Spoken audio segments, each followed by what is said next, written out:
Capitalism is good because capitalism is freedom. Socialism is bad because socialism is tyranny. Not as an aspect of tyranny, socialism itself is tyranny. So if you read Milton Friedman and other apostles of so-called libertarianism, they don't call for democracy.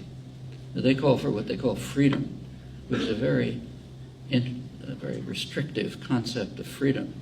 It's not the freedom of a working person to control their work, their lives, and so on. It's their freedom to submit themselves to control by a higher authority.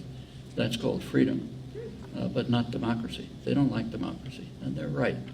Capitalism and democracy really are inconsistent. They're in favor of private tyranny, the worst kind of tyranny. Tyranny by unaccountable private concentrations of wealth. The statement of socialism is that your labor is owed to the society. The notion of socialism is that you do not own your own freedom. You do not own your own time. You do not own your own labor. You do not own your own work. You do not own the products of your own work. The basic notion of capitalism is you own all of those things, and now you have to engage in free exchange with someone else who does not owe you anything. I mean, the core notion of, at least traditional socialism, is that what you mentioned, that working people have to be in control of production, and communities have to be in control of their own lives, and so on.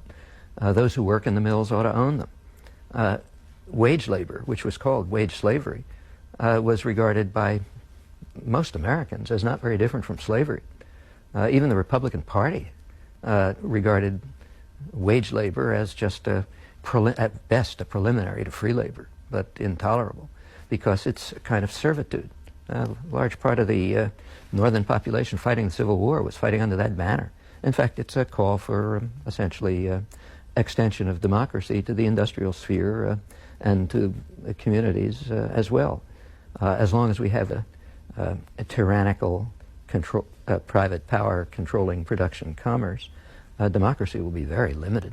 We have to move to what he called industrial democracy if we hope to have significant democracy.